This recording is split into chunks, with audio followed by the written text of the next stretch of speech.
No tengo muy claro qué música se utiliza cuando se hace un podcast. Al inicio yo tenía la idea de que se debe poner música que no moleste o que no distraiga.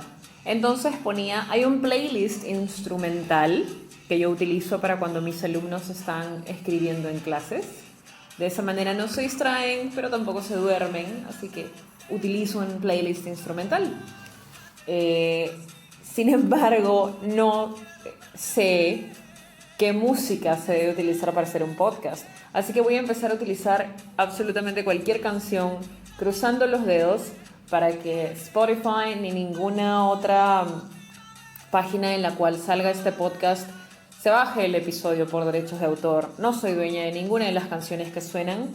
Y el día de hoy he decidido poner DLG en el capítulo 1. Este es el episodio 4 de Juana sin Memoria. Hasta el momento he hablado sobre la historia de mi diagnóstico, mi relación con la música, y el día de hoy voy a hablar sobre una de las cosas que fue más complicadas para mí en un inicio, que es mi tratamiento. Siempre hay esta pregunta de, oye, ¿cómo lograste pasar de 20 crisis al día a una crisis cada cierto tiempo? Bueno, el tema está en la cannabis, la famosa planta de marihuana. Al inicio de mi tratamiento, y eso ya lo he dejado claro, yo no llego con una esperanza salvadora, yo no llego diciendo, claro que sí, mi fe está puesta en esto, no, o sea, para mí era como tomar otra pastilla más, no había muchas expectativas. Entonces el tratamiento va avanzando y veo los resultados. Paso la primera semana sin alucinaciones complejas, llego a pasar un año sin convulsiones, mi vida aparentemente está volviendo a ser lo que era antes. Entonces allí me doy cuenta de lo que está ocurriendo. Después de un año sin convulsiones, necesitaba respuestas, ¿no? No podía, porque, ojo, de la manera más irresponsable posible, yo empecé mi tratamiento mismo, Daniel Alcides Carrión, experimentando en mí misma. Era prueba y error, empezando con 5 gotas cada 8 horas, 6, 7, 8, subiendo, probando. Lo bueno, y que siempre me repetían las personas que me asesoraban desde otro país, era el tema de que no hay sobredosis, o sea, no había muchos riesgos respecto a esto. A diferencia de las pastillas que yo seguía tomando, porque sé que si en un momento me desespero y empiezo a tomar más pastillas de las usuales, voy a tener algún efecto secundario de todas maneras. Entonces el tema de la cannabis llega como una opción simplemente. Paso un año sin convulsionar y ya no hay una asesoría médica por mi parte. Ojo, yo dejo las pastillas 6 meses después de haber iniciado el tratamiento con cannabis. Es decir, los primeros 6 meses yo tomaba las pastillas y el aceite de cannabis. Después de 6 meses digo, oh, vamos a ver cómo va solo. Dejo las pastillas, sigo solamente utilizando el aceite de cannabis y llego a pasar un año sin convulsionar. Ojo, tuve que subir la dosis de cannabis, obviamente, para poder reemplazar el tema de haber retirado las pastillas. Entonces, me entero de que hay una reunión o una conferencia de personas con enfermedades y diagnósticos convulsivos y neurológicos cerca donde yo vivía y decido ir. Cuando llego me doy con la sorpresa de que se trataba de un doctor que estaba como que promocionando una operación que decían podía ayudar a reducir las crisis convulsivas. Callostomía, si no me equivoco, se llama. Es muy probable que esté diciendo mal el nombre, pero ya se encargarán de buscarlo en Google ustedes. Es una operación en la cual te colocan algo en el cerebro. No soy una experta en eso, ni soy médica, ni nada por el estilo. Pero en esta conferencia estaban promocionando intensamente esta operación como una opción viable para la mayor cantidad de pacientes que existen en el país. Cuando el doctor termina de hacer su presentación, yo estaba yendo con la esperanza de que me dé una respuesta. Tenemos este doctor que es especialista en temas neurológicos yo voy con la esperanza de preguntarle qué es lo que está pasando conmigo, por qué he dejado de convulsionar, qué hago ahora, ¿no?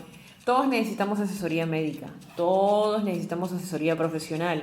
Por algo estos maravillosos profesionales estudian tantos años.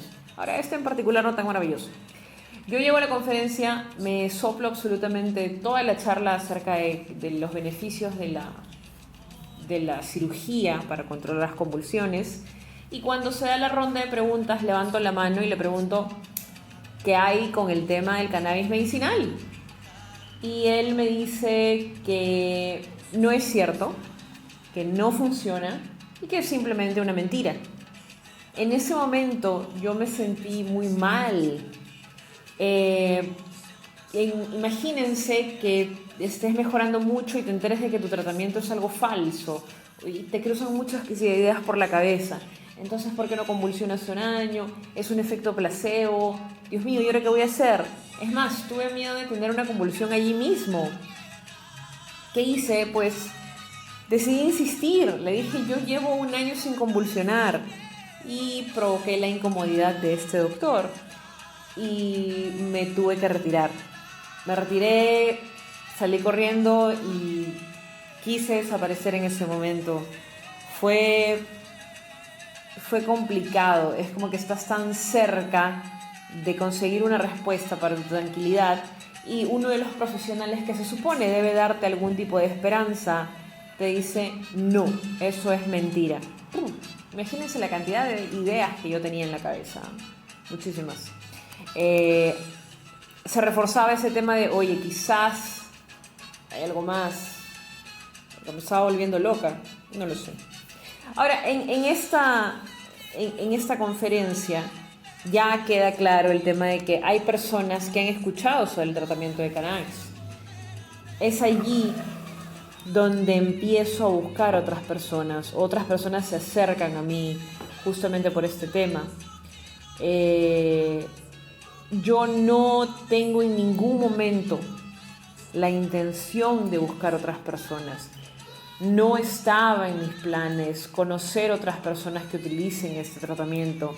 En mi caso era simplemente, necesito saber qué es lo que está pasando en mi cerebro y los doctores pueden ayudarme en eso.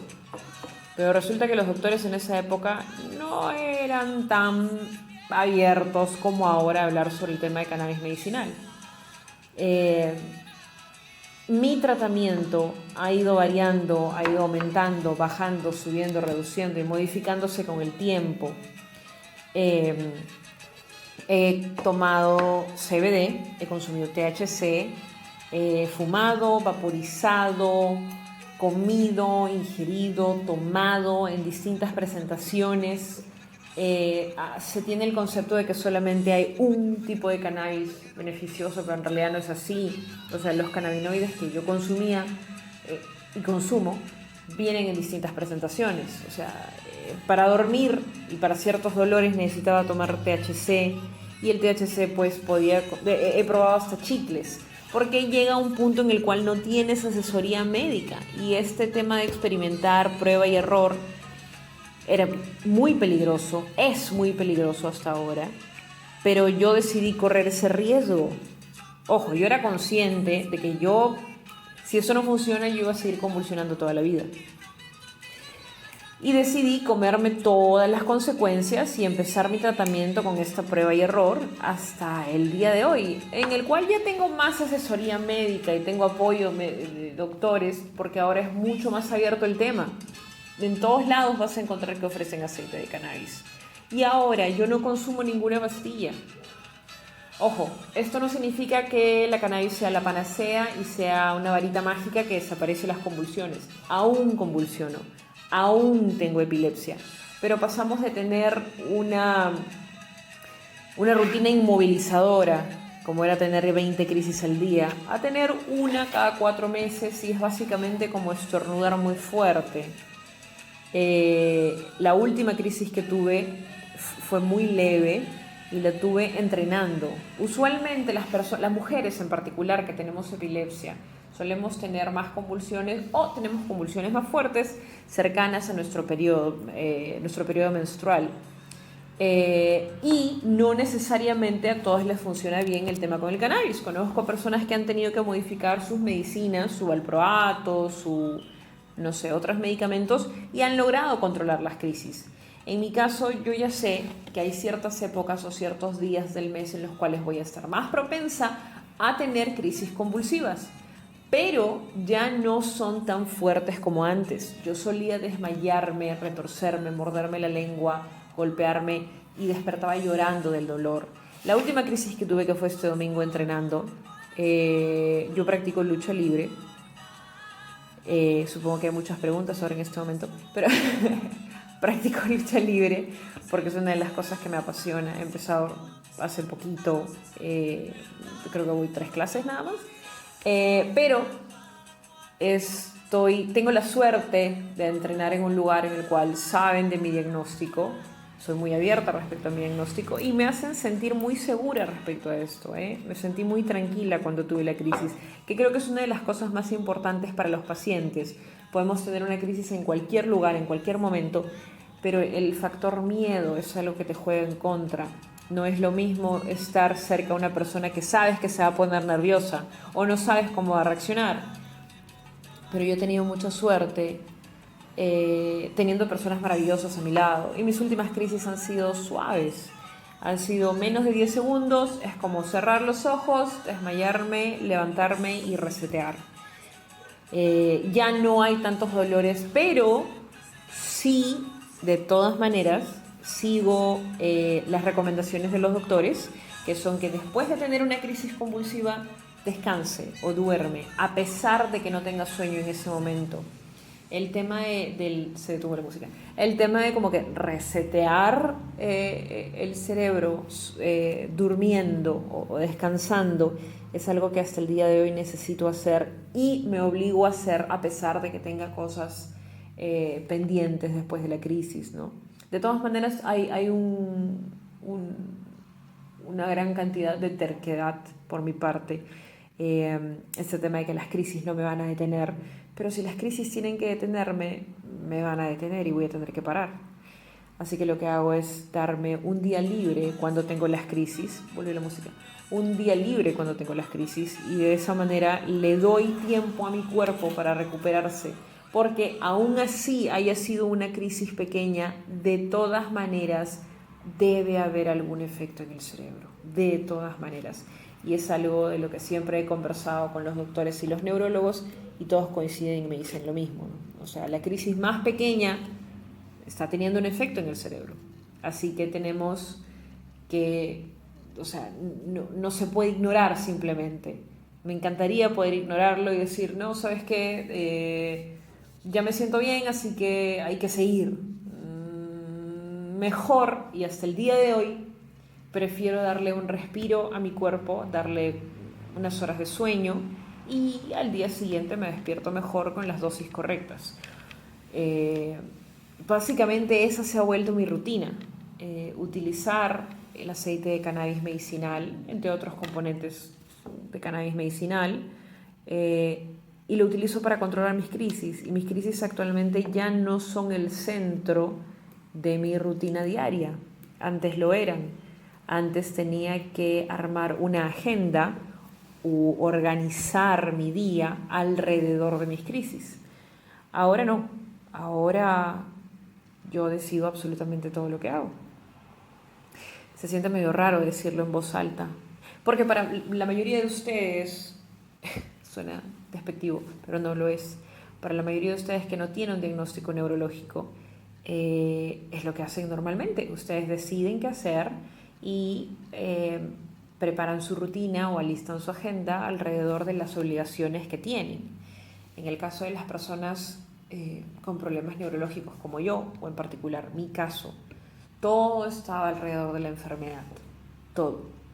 La hora en la que dormía debía ser antes de lo normal para que las personas alrededor mío puedan asegurarse de que duerma bien y que tenga las suficientes horas de sueño.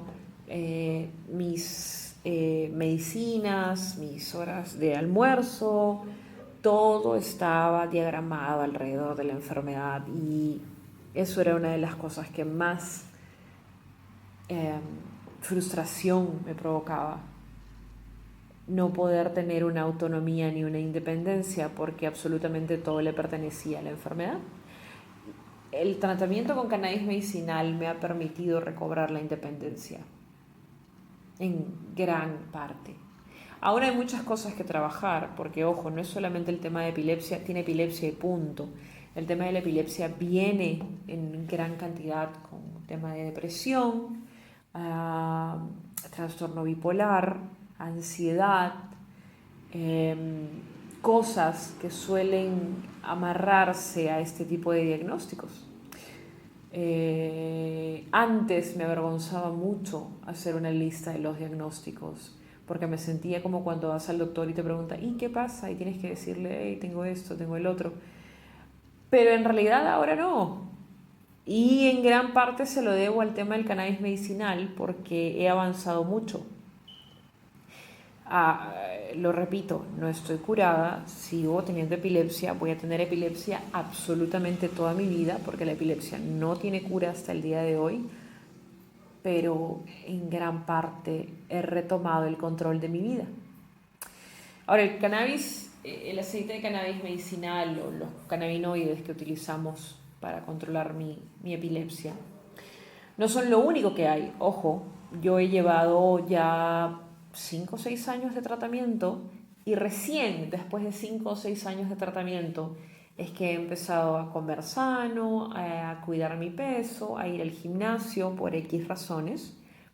Y esto le ha dado como un refuerzo al tratamiento de cannabis medicinal. Sí, de todas maneras, las medicinas por sí solas no hacen magia, ninguna medicina por sí sola hace magia, pero la facilidad de no tener que preocuparme de los efectos secundarios, como con el tema de las pastillas. Si alguien toma pastillas para algún diagnóstico psiquiátrico, neurológico, tipo depresión, Prozac, alprazolam, Rivotril, sabe claramente que hay efectos secundarios.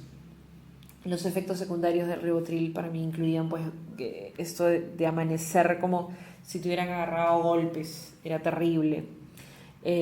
Dormir con Rivotril y con Prozac y levantarte la mañana siguiente que te duelan hasta los ojos, ese tipo de cosas son las cuales no te permiten como paciente tener una vida normal. Es decir, además del diagnóstico tienes que preocuparte de los efectos secundarios que te dan las pastillas. Y los efectos secundarios son una lista interminable. Algún día me gustaría invitar a un doctor, invitar a un neurólogo y decirme, o sea, explicarme cuál es el tema costo-beneficio que puedes tener utilizando estas medicinas. O sea, realmente ¿están ayudando las medicinas a los pacientes? ¿Son beneficiosas? ¿Deberíamos ofrecer otra opción? ¿Qué es lo que se busca con el cannabis? El tema del cannabis no es obligatorio, no es para todos, no funciona igual para todos. Es por eso que siempre repito que para mí no es universal, sino que depende mucho del diagnóstico, de la búsqueda de tu doctor, de todo, de todo. En mi caso funcionó muy bien, demoré en encontrar la dosis correcta, pero mi diagnóstico va muy bien. Creo que eso es todo lo que quería decir por este episodio respecto a mi diagnóstico y mi tratamiento. Sé que hay preguntas muy puntuales sobre cómo lo consigues, cuánto cuesta, dónde lo compras, pero ninguna de esas preguntas las puedo responder yo. Busquen asociaciones, busquen personas que les ofrezcan aceites con seguridad. Sé que hay personas que están estafando a otros. Sé que están vendiendo aceites sin cannabinoides, sé que están vendiendo aceites vacíos.